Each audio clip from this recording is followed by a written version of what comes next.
Hello and welcome to Quilt Addicts Anonymous. I'm Soebbing. Today we are celebrating the release of Nocturne, my first fabric collection with QT Fabrics. We designed it together. It's a curated collection where we combine some of their historical prints with my thoughts and visions for the collection. You can watch the first video we released on this week was showing you the design process from start to finish. And today we are showing you some of the projects that we created with it, specifically Trellis. So this was one of the quilt that we made, and it was originally released as a pattern for Stashin with Stephanie, which is our subscription club that puts out new fat quarter friendly patterns every month, and also you get some fun fabric to go with it. Now I really like this version of Trellis a lot better than our original, because what we did was we just did one background fabric rather than a bunch of low volume prints, and what I think it does is it really allows this fabric to just pop. I mean, you can really see the owls very nicely, and then the pluses really show off the fabric beautifully. It's definitely my favorite quilt that we made so far with Nocturne. We're going to show you how to do it in today's video, and we're replaying our original design, so you're going to see a little bit different fabric in it. Now we did alter the sizes a little bit for this one, so you want to make sure that you are getting the special edition version for Trellis if you're going to be using Nocturne with it. It's a Nocturne special edition pattern. We're going to link it with this video, and we're going to have it on our website with this quilt picture in it, because those owls are just a little bit too small to use with the original directions. One thing you're going to notice in the video, I did strip piecing to piece those centers, and for this one you can't do that if you are using the owls, because you have to fussy cut those. So what you're going to do is you're going to fussy cut the owls, and then you're going to assemble the frames around them. It's not hard. We're going to explain how to do it in the pattern, but if you want to see how that is done, we have a video on fussy cutting that we did with Nocturne, and we have a video on adding those frames. You can watch the beginning of the night sky video tutorial that we put out a couple of days ago, because we did that with that, just as you're going to have white going around the owls instead of the blue and the citron. So make sure you get the right pattern and you can rock and roll on this one. Now you can order this right now. The fabric is here, and we've shipped out, or we're working on shipping out, all of our pre-orders. We've got everything cut. Our yardage is available to purchase right now, and we'll ship that as soon as we can. But if you would like a quilt kit or a bundle, we're going to prep those all at once in order to fill from QT Fabrics warehouse. Now if you guys go crazy and you want a whole lot of this stuff, we may have to wait to fill some of the orders until a reorder, a reprinting of the fabric arrives in July. So make sure you order early, so that way you don't have to wait. All right, check it out over at shop.quiltaddictsanonymous.com. Now let's watch the tutorial on how to make this really fun quilt. And again, this is my favorite one. This is my favorite of all the projects we've made with Nocturne. So I was able to get all of my blocks sewn for this in a couple of hours, just like an afternoon of sewing. It went pretty easy, and it's because we're going to strip piece everything. What I've done, refer to your pattern instructions, which you can get over at shop.quiltaddictsanonymous.com, and you'll be able to download this pattern. It's free if you're a member of Stashin with Stephanie. It's called Trellis. And so you're going to cut everything to size, and what I've done is I've got my strips here that will become a block, and then I also have my outsides that are sort of the garden trellis part of it that sort of hold up the flowers. So we're going to sew this baby together with some strip piecing, so really fast, really easy. So to strip piece, you're just going to lay one piece on top of the other, and then I usually line up my selvages at the edge. And then, keeping the edges of your fabric even with each other and the side of your presser foot, you're just going to sew a 1/4 inch seam down the side. Don't worry about pinning. What I do is I just kind of lay the strip next to each other for as much as will fit on the base of my sewing machine here. And then I just hold my fingers there and sew. And when my fingers reach that part, I just line it up again and repeat until I'm done with the strip.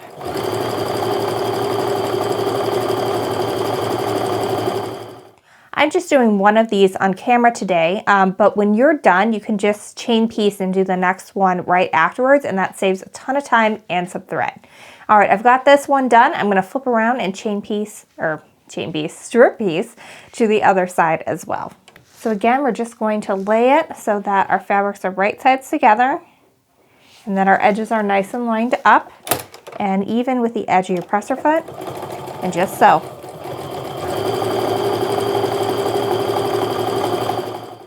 I really like to press my seams open as much as possible because that makes for a really flat quilt top, so I'm going to do that here next. So to press your seam open, first you've got to open it up. So what I just do is I put my fingertips in and get that open. Then I'm going to put the very tip of my iron on the seam, and I kind of hold my fingers down ahead of the seam. It kind of finger presses it open and makes it easy to go kind of quick, and I just kind of go straight down that seam. And when I'm done, I'm also going to press it from this side as well. But what you're looking for is to have just a nice straight line. You don't want any wiggles in there. If there are wiggles, then that means there's a pleat. You're going to be able to see that from the other side. So press both sides of your seam down, and then we'll move on to the next step. So now we're going to cut this into rectangles, so that way we can put our side pieces on to turn it back into a square. First thing I'm going to do is I'm going to square this edge up. So getting my ruler, and I am using my 12.5-inch frosted from Olfa to do this, just because the measurement is wider than my standard 6x24-inch ruler. So I want to make sure that I'm not having to use the mat to measure, because then I can get everything nice and square here. And you'll see how I do that. So what I'm doing is I've got an inch line of the ruler even with those seam allowances. That way I know that it's going to be nice and square when I butt it up next to the next piece. So I'm moving this over as far as I can because I want to be able to get as much of this fabric as possible.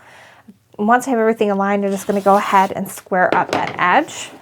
You can move that to the side. Now flipping everything around, my cut edge is now on the left side. I'm right-handed, so I'm always cut on the right side. If you're a lefty, then it's going to be different for you. So now I'm going to measure again, and this time the measurement I need to cut to is lined up with that edge I just trimmed, and then I'm still making sure that my inch lines are lined up with those seam allowances, again making sure everything is still nice and square. So once I've got everything lined up the way I want it, you can give it a little trim.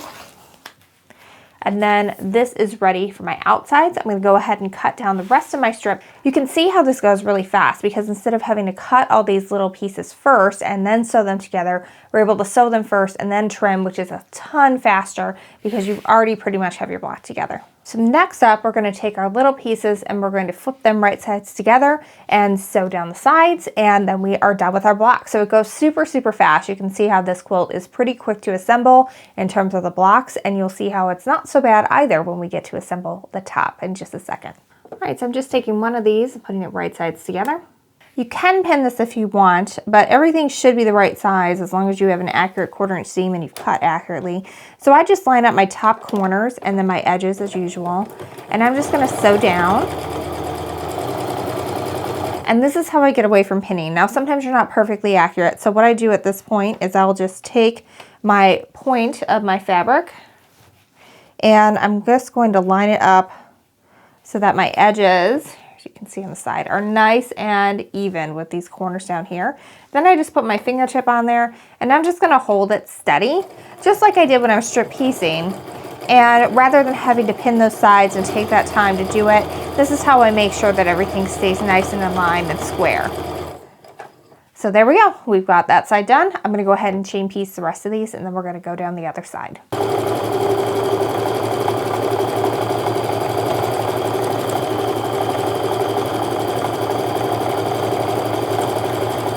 All right, now it's time to sew everything down the other side.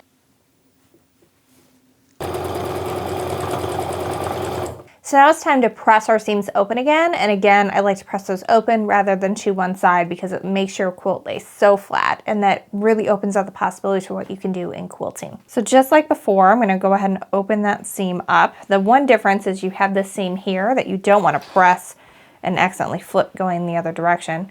So you just kind of want to be careful of that, and if you accidentally do press it and flip one side over, just press it back when you're all done. But it just goes pretty quick. You can see these blocks are coming together really fast. I just got 3 blocks together in super fast time, and it's just so quick. Go ahead and press this from the front side too.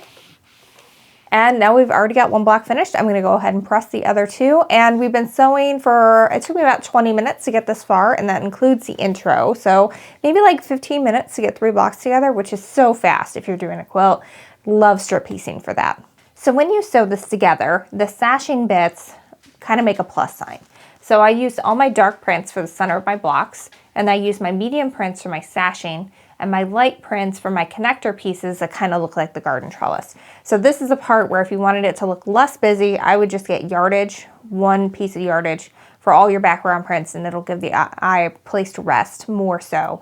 The eye does move around really well when you use these fabrics, but you can always just go with one and call it a day and have it be a little less busy when you're working with it. But what I wanted to do was make it so that the plus was out of the same fabric. So I've got this part here, my center, and then there would be a piece above here that would be the same as this one. So all the pluses are the same, and then same over here. So if you wanted to just mix it up and just have color value be your guide, go for it. But I really liked laying everything out and making it work that way. I just use the spare bed or the floor. That works really well. So this part's super easy. You just lay everything out as you go. I kind of laid out 2 rows at a time, so that way I could have the row above and the row below and have my little pieces above and below there for this part of it. And then in this case, you're just sewing end to end to sew them all together. In this one, you're also going to sew end to end. And what I kind of did as I was putting this together to make life a little easier for me is I sewed all of these bits in one row at the same time. And I already had everything laid out on the floor, so that way once I got these all sewn together, I could just go lay it back in that spot and know that everything was facing the right direction, like this print was facing that print and all that good stuff. Same here is facing that one. And then I would sew, once I had all these together, I would sew them to the edge of the blocks and then join my blocks. And I just kept laying it back out in between each step, so that way I made sure everything was in the right spot and I had to rip as little as possible. Then what I did is I sewed all these, so I would join my little pieces to my bigger pieces all the way down and then lay it back out, make sure everything was in the same spot, and just keep repeating until you have bigger and bigger strips, and then finally your rows together. So I'm going to show you real quick how I sewed these together. I'm going to go ahead and take this stuff away for now so it's not so confusing, but I'm going to show you how I sewed these together, joined it to here, and then I'm going to show you how I joined my rows, because there are no seams to join when you're putting your rows together. So strip piecing, awesome, goes really fast. The laying out part, if you want to be really specific, it is going to take a little bit more time, but it's not hard. You just kind of have to lay it out and decide where you want everything to be. And again, I just did 2 rows at a time, so that way it wasn't like overwhelming to get everything in place. And then no seams to match. So this is a really fun, it could be a really fast quilt. And with all these florals, it would make a great one to work on for the spring and summer. So let's get sewing. So I know that I am typically a huge fan of chain piecing. Anything to make it go faster is better. But for me, having to rip out less is faster. So in this case, I did sew every single one of these individually. I brought them all over in one stack, but then I would sew one side to that center strip there. We're just gonna sew our regular 1/4 inch seam, match up those corners. Again, I don't pin these because they're just a little short seam. You're not gonna get too far off on them as long as you cut accurately. Then I would break thread rather than chain piece, lay it back out, and now I'm gonna sew this piece to the other side of my little center guy here. All right, so I've got this little guy sewn together. I would just kind of stack those up until I got all of them done in one row. Again, sewing each little bit individually. So my big bits and then my little rectangle in there. And again, for all your cutting instructions and layout diagrams, make sure you go and get the pattern Trellis over at shop.quiltaddictsanonymous.com. And now I've got to press this, and we're going to start sewing our rows together. So again, with these, I'm going to press those seams open. I just have to be careful that I'm not pressing the other seam going in a weird direction as I'm doing that. So sometimes I kind of angle my iron a little bit. That way I'm not crossing over this. And then just press that on the same side. So now what I would have done is I would have laid out my entire row, and I would have flipped all of these right sides together with the one on the left. And then I would stack them all up and sew them all down this seam, and then press them and put them right back out and make sure everything is still in the same spot. Now at this point, I would not have sewn the skinny sashing strips above and below, because I want to use that when I lay it back out to make sure that I've got it lined up in the right spot so that these parts are matching. I'll just lay it out real quick so you can see that. So you can see here, I've already sewn together the Stashin bit.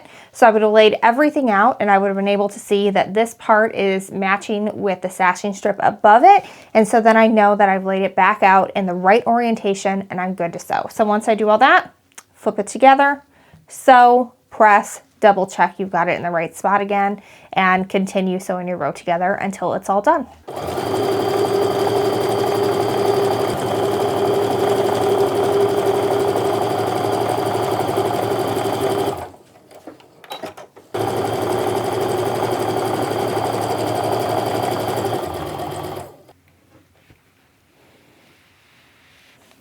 All right, so I finished sewing my row together and I've already got these sewn together. It's really simple. You're just sewing your pieces together.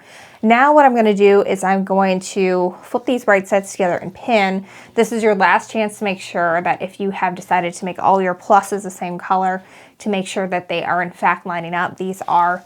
And what I'm just going to do here, there are no seams to match here. Everything is all offset, which is fabulous. It means you can get everything done really fast. So I'm just going to pin it right sides together, and I'm just going to first line up this corner.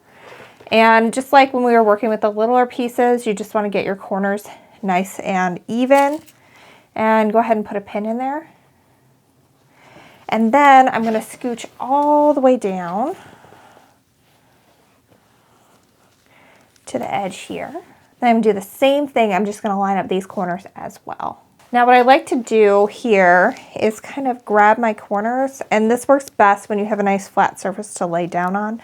But if you can lay it as flat as you can, then you can kind of get the middle of your row and you can kind of segment it from there. So here's about the middle. Just going to go ahead and give that a little pin.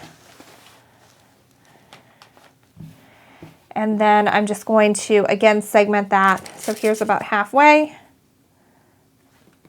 Lining those edges up, and then do the same thing about a quarter of the way in between each of those. Now I'm going to repeat that on the other half. Obviously it's not super precise. Things could move a little bit as you are sewing, but as long as you stay mostly where you should be, then your ends are going to end up where you want them and you're going to have nice square rows. So I'm going to go ahead and pin the rest of this, and then we'll press and we'll have our first row ready to go, and you'll know everything you need to do to finish this quilt top at home.